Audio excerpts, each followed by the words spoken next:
तर big boss season 6चा पहिला भाऊचा धक्का आज झाला आणि पहिल्या भाऊच्या धक्क्यावरती रितेश भाऊंनी जे धक्क्यावरती धक्के दिलेले आहेत कंटेस्टंटला आणि आपल्याला सुद्धा, तर ते बघण्यासारखे होते. तर त्याचंच एक छोटंसं रिव्ह्यू आपण या चॅनलवरती घेऊन आलोय. या चॅनलचं नाव आहे आलोक फ्रेम्स आणि माझं नाव आहे आलोक. तर आजचा जो भाऊचा धक्का होता, भाऊच्या धक्क्याच्या स्टार्टिंगला भाऊंनी चहाचा टॉपिक घेत असं बोलले, की या घरातल्या चहाने शोचे चाहते वाढवले आणि या घरातल्या भांडणांनी लोकांना उत्सुक केले अजून भांडणं बघायला. अशा पद्धतीनं ते स्टार्टिंग या शोची करतात. जे चाहते वाढलेले आहेत आणि उत्सुकता ही शिगेला पोहोचलेली आहे, असं ते या त्यांच्या स्टार्टिंगच्या डायलॉगमधून दाखवतात आणि एपिसोडच्या सुरुवातीलाच रितेश भाऊ जे आहेत ते तन्वीवरती निशाणा साधत तन्वीची शाळा घेतात, की तन्वी बोलते, किती बोलते. अशा पद्धतीनं तिला ती उपमा देत तिचं ते तिला एकदम धक्क्यावरती धक्के रितेश भाऊ आज एपिसोडमध्ये देत होते आणि तन्वीच्या ओव्हरऑल वागण्यावरती तिने जे ओरडलं, तिने जे संक्रांतीच्या दिवशी ती भांडणं केली दीपालीसोबत, तर त्या सगळ्या गोष्टीवर रितेश भाऊंनी एक पडदा टाकलेला आहे आणि काय म्हणतात तन्वी कोलतेला ते सांगत होते, की "तन्वी कोलते, किती बोलते, किती बोलता तुम्ही? इतकं का बोलता तुम्ही? शोमध्ये तुम्ही खेळायला आलात, चांगलं खेळा, तुम्ही चांगलं खेळताय, पण जे तुम्ही बोलून माती करता, तर तुम्ही शोच्या विलन नक्की होणार." अशा पद्धतीनं रितेश भाऊ सोनाली हिला काय म्हणतात तन्वीला सांगत होते. त्याच्यानंतर रितेश भाऊ येतात आपले हिच्यावरती, दीपाली सय्यदवरती, की "दीपाली सय्यद तुम्हाला गरज काय होती त्या दिवशी भांडण उकरून काढायची? सगळं शांतीत चाललेलं होतं. तुम्ही स्वतःहून तिला ती मदतीचं नेचर घेऊन तुमच्याकडे आली होती. पण तुम्ही तिला नाही बोललात. का नाही बोललात?" मग त्याच्यावरती दीपाली जस्टिफिकेशन देते, की स्टार्टिंगपासून माझं आणि तिचं पटत नाही. त्याच्यामुळे तिला मी माझी मदत करायला का येऊ देऊ? मी किचनमध्ये काम करत असताना ती का येते? मग रितेश भाऊ म्हणतात, की "आम्हाला पण वाटतं, की सण आहे. बिग बॉसला पण वाटतं, की सण आहे म्हणून आम्ही तुम्हाला तूप पाठवलं. त्या तुपावरतून तुम्ही भांडलात. त्याच्यानंतर तुम्ही पूर्ण जो शो आहे, त्या दिवशीचा जो एपिसोड आहे, तो पूर्णपणे तुम्ही खराब केलात. संक्रांतीच्या दिवशी आपण घरामध्ये सगळीकडे एकमेकाला तिळगुळ देतो आणि तिळगुळ घ्या, गोड-गोड बोला, अशा पद्धतीनं आपण सगळ्याला बोलतो. पण त्या दिवशी तुम्हाला वाटलं का तसं? आणि पुरा तुम्हाला शिरा गेला का गोड शिरा तुम्हाला? खाऊ वाटला का तुम्हाला? असं क्वेश्चन ते त्या दोघीला विचारतात. त्याच्यानंतर दीपाली सय्यद बोलता-बोलताच मध्ये रितेश भाऊला आर-डी म्हणते. शॉर्ट फॉर्म घेते इंग्लिशमध्ये. का घेतले? I don't know. तिला का असं इंग्लिश नाव घ्यावं वाटलं? तिला कूल असं वाटलं असेल, की मी कूल दिसेल असं म्हटल्यानंतर. त्याच्यावरती रितेश भाऊंनी म्हटलं, की "रितेश नाव आहे माझं. मी होस्ट आहे. रितेश भाऊ आहे मी." सॉरी रितेश देशमुख नाव आहे माझं, असं रितेश भाऊ बोलले होते. मग त्याच्यावरती दीपाली बोलते, की सॉरी रितेश भाऊ, मी तिला असं सांगत होते. परत अजून एकदा मग आपले जे रितेश भाऊ आहेत ते तिला बोलतात, "रितेश भाऊ नाही, तुम्ही रितेश म्हणा. माझं नाव रितेश आहे. तुम्ही रितेश म्हणा. पण असं आर-डी वगैरे मला बोलत जाऊ नका." त्याच्यानंतर शोमध्ये ते येतात रुचिता जामदारवरती. रुचिता जामदारला म्हणतात, की "तुम्ही स्टार्टिंगला शोवरती आला होतात त्यावेळेस तुम्ही तुम्ही खूप मेहनत केलेली आहे आणि आता तुम्हाला एक शॉर्टकटचं दार पाहिजे म्हणून तुम्ही पॉवर की निवडून तुम्ही घरामध्ये गेलात. पण घरामध्ये गेल्यानंतर तुम्ही काय केलात? तुम्ही स्वतःला वाघीण म्हणता. पहिल्यांदा महाराष्ट्राने स्वतःला पंजा मारून घेणारी वाघीण बघितली." असं तिला बोलत-बोलत तिला एकदम तिला धक्का देण्यासाठी, तिला एक रिअल फेस दाखवण्यासाठी तिला बोलतात आणि बोलल्यानंतर मग तिला सांगतात, की "तुम्ही एकतर ती की करणला द्यायलाच पाहिजे नव्हती. तुम्ही एका क्षुल्लक कारणावरून तुम्ही तुमची पॉवर की घालवली. काही जर स्विमिंग पूलचं पाणी पिलं तर मी तुला की देईल." एक छोटंसं क्षुल्लक कारण होतं. त्या क्षुल्लक कारणासाठी तुम्ही पॉवर की जी आहे, ती तुम्ही करणला देऊन टाकली. मग ह्याच्यात करणचा काहीच दोष नाहीये. करणकडे जर तुम्ही पॉवर की दिली तर सर्वस्वी तो करणचा प्रश्न आहे की करण तुम्हाला पॉवर की वापस देईल की नाही देईल. तुम्ही त्याला विनवणी केली, त्याला मागितले, त्याने नाही दिली, इट्स ऑल ओके. बट तुम्ही एका क्षुल्लक कारणासाठी जर तुम्ही स्वतःला वाघीण बोलता, तर वाघिणीने ती पॉवर की जी आहे ती सांभाळून ठेवायला पाहिजे, तिचा बचाव करायला पाहिजे. जर कोणी घेत असेल तर तिला म्हणजे तिच्यावरती ओरडायला पाहिजे. असं तुम्हाला का कळालं नाही? असं ते रितेश भाऊ तिला सांगतात, रुचिताला. आणि परत म्हणतात, की जसं तन्वी बोलते, किती बोलते, असं असं आहे, तसं रुचिता जामदाळ किंचाळते. म्हणजे तुम्ही जर तुमचा जर आवाज आला तर लोकं टीव्ही म्यूट करतात. असं म्हणून तिला रुचिता जामदारला रितेश भाऊ तिचं जे खरं जे काही चाललेलं आहे ते दाखवतात. त्याच्यानंतर ते आपल्या तन्वीला प्रेरितसुद्धा करतात, की घरामध्ये जर गेम कुणाला कळला असेल, तर तो गेम जो आहे तन्वी, तो तुम्हाला कळला आहे. फक्त एवढंच आहे, की तुमच्या बोलण्यावरती तुम्ही काम करा, बोलण्यावरती कंट्रोल करा. बाकी सगळं तुमचं गेम जो आहे, तो एकदम ठीक चाललेला आहे. त्याच्यानंतर दीपाली सय्यदवरती थोडंसं आपले रितेश भाऊ बोलतात. त्याच्यानंतर मग रितेश भाऊ थोडासा ब्रेक घेऊन जातात. तेव्हा आणि त्याच्या ब्रेकच्या अगोदर त्यांनी सागर कारंडेच्या बाबतीतलं सांगितलं होतं, की सागर कारंडेला तुम्ही जोरात चिरकलात तिथं, प्रोफेशनवर गेलात. तुम्ही प्रोफेशनवर गेला नाहीत, पण ज्या पद्धतीनं तुम्ही त्यावेळेस शिरकत होता, तर त्यावेळेस असं वाटत होतं, की तुम्ही त्याच्या प्रोफेशनवर जाताय आणि बोलताय. तिथं तुम्हाला बोलायची काहीच गरज नव्हती. जसं तुम्ही मला आत्ता भाऊच्या धक्क्यावरती जसं तुम्ही मला सांगताय, ज्या टोनमध्ये तुम्ही बोलताय, त्या टोनमध्ये जर तुम्ही सागर कारंडेला त्या दिवशी बोलले असते, तर तेवढा मॅटर जो आहे, तो झालाच नसता. मग त्याच्यानंतर तिला रिअलायझेशन होतं, की मी निगेटिव्ह दिसत आहे शोमध्ये. त्याच्यानंतर ती रडायला चालू करते. वॉशरूम एरियामध्ये जाऊन सागर कारंडेला अजून एकदा सॉरी बोलते. समजावून सांगायचा प्रयत्न करते, की माझा तो टोन तसा होता, त्या टोनमध्ये तसं बोलले. सगळेच त्यावेळेस त्या झोनमध्ये होते, चिरकायच्या झोनमध्ये होते, भांडायच्या झोनमध्ये होते आणि मला पण जे जे काही मला सुचलं ते मी त्यावेळेस तिथे बोलले म्हणून. त्याच्यानंतर आपले रितेश भाऊ जे आहेत, रुचिता जामदाची एकदम एक नंबरची शाळा घेतात आणि तिला सांगतात, की तुम्ही तिथं वाजवू जे काही सोनाली राऊतसोबत भांडणं केलं ते ठीक होतं. पण ज्या पद्धतीनं तुम्ही किंचाळत होतात, तर असं वाटतंय, की आता टीव्ही म्यूट करायला पाहिजे. अशा पद्धतीची वेळ प्रेक्षकांवर आलेली आहे आणि प्रेक्षक तुम्हाला बघणं पसंत करत नाहीत.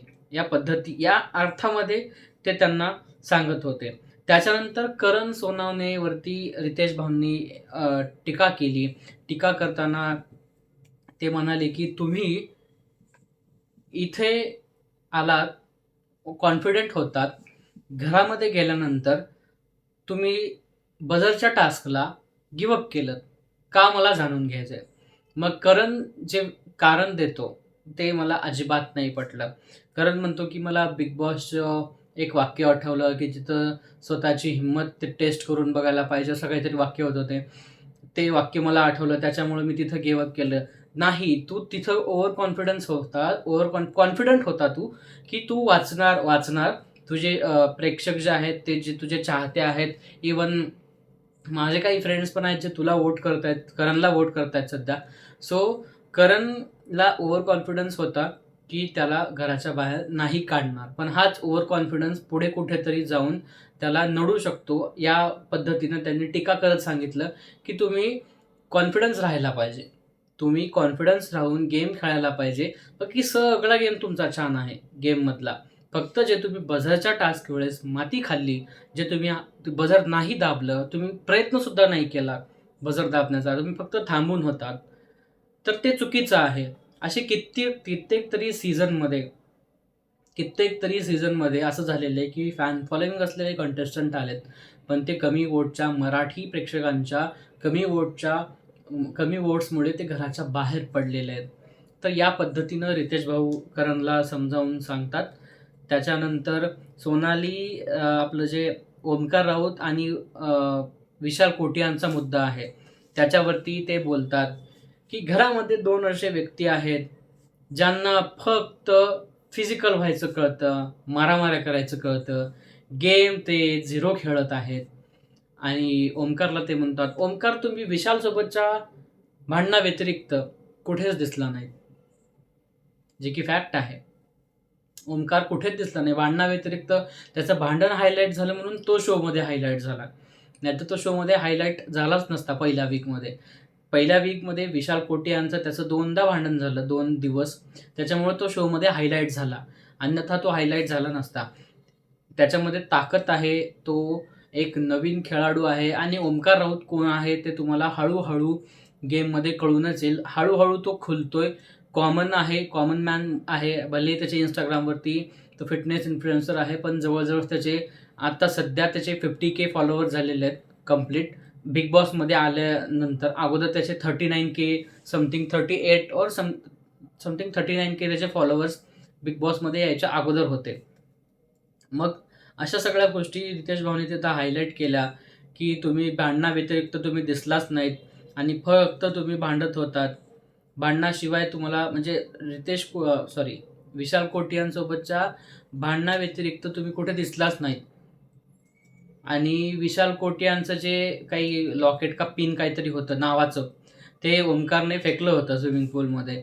सो मग विशाल कोटियान सकाळी बोलला होता त्या दिवशी, की "तू 7 जन्म जरी केलास तरी तू माझं हे नाही देऊ शकत." कारण विशालच्या बाबांनी ते त्याला गिफ्ट केलेलं.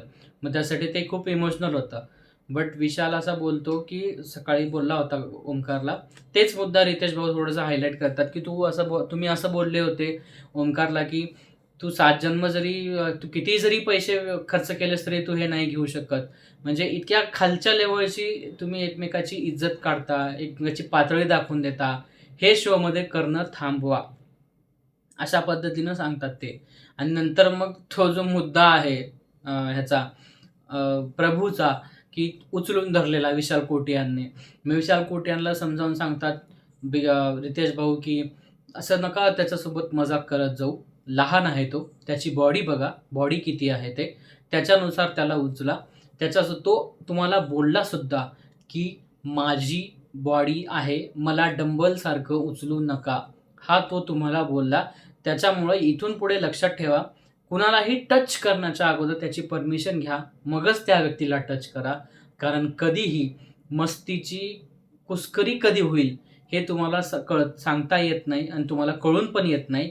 असं सगळं रितेश भाऊंनी तिथे सांगितलं.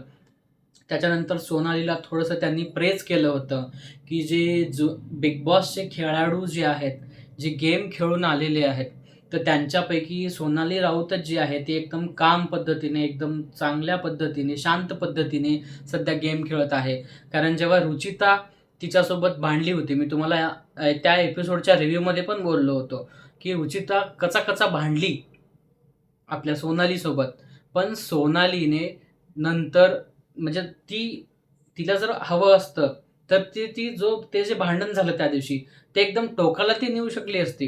रितेश भाऊनी पण तेच सांगितलं, की तुम्हाला जर हवं असतं, तर भांडण टोकापर्यंत गेलं असतं. पण सोनालीने तिथे काहीच रिॲक्ट केलं नाही आणि त्याच्यानंतर रुचिता जेव्हा तुम्ही रडत होतात, तर तेव्हा सोनालीने येऊन तुम्हाला प्रेज केलं. सोनालीने येऊन तुम्हाला विचारपूस केली. तुम्हाला सांगितलं, की "तू खूप छान खेळते. नको विचार करू. झालं गेलं. जाऊ दे." अशा सगळ्या गोष्टी ती तिथे तुम्हाला सोनाली बोलली. तर हे महत्त्वाचं आहे. शोमध्ये जर तुम्ही असं खेळलात, तर ठीक आहे. त्याच्यानंतर राधा पाटीलवरती रितेश भाऊ येतात, की "राधा, तुम्ही शोमध्ये इथं बोलून गेला होतात, की मी खूप हे करेल, मी खूप ते करेल, असं-तसं आणि तुम्ही फक्त कॅप्टन्सीच्या खेळामध्ये दिसलेले आहात. त्याच्या व्यतिरिक्त तुम्ही कुठेही दिसलेल्या नाहीत. त्या पण तुम्ही दीपालीसोबत भांडणं केलात. दीपालीच्या मेहरबानीनं तुम्ही दिसलात, नाहीतर तुम्ही दिसला नसतात."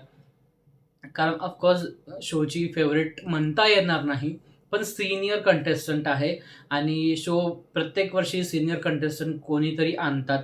मग जिला प्रायोरिटी दिलं जातं फुटेजसाठी.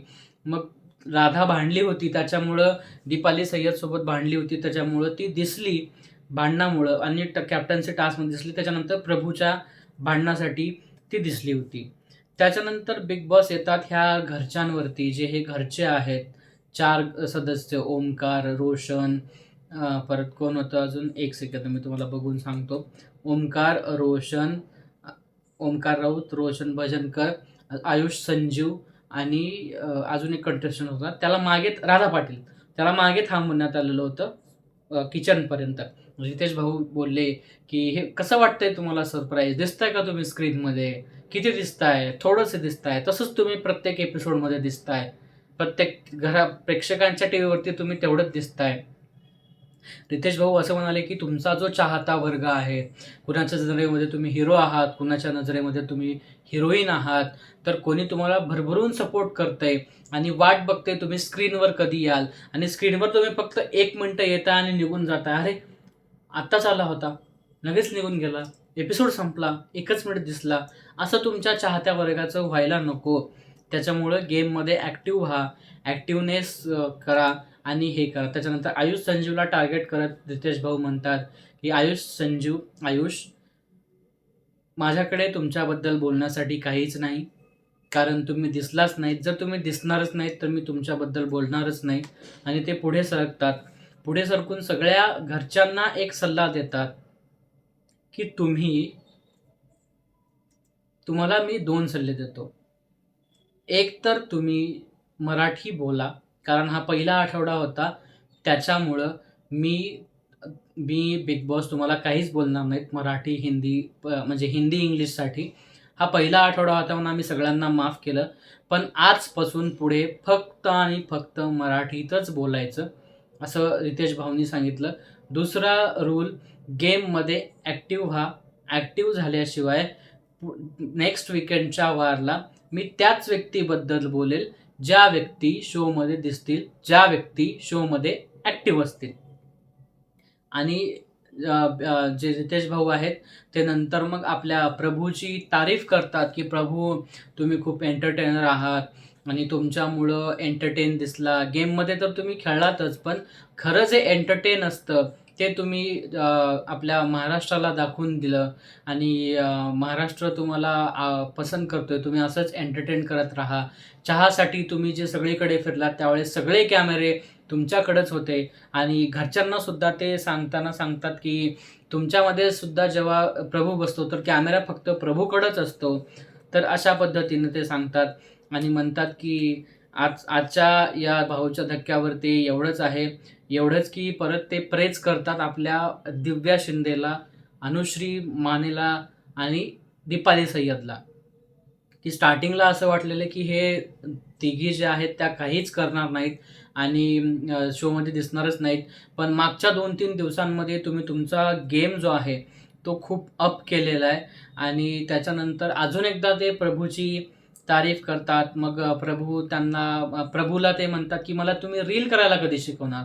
मग प्रभू बोलतो, की "मी तर तुम्हाला स्टेजवरतीच शिकवली होती ना हो सर. तुम्ही कॅमेरा पण हे केला होता. फक्त मी तो बटन दाबायला विसरलो, कारण माझ्यावरती एवढे सगळे कॅमेरे होते, ते कॅप्चर करत होते."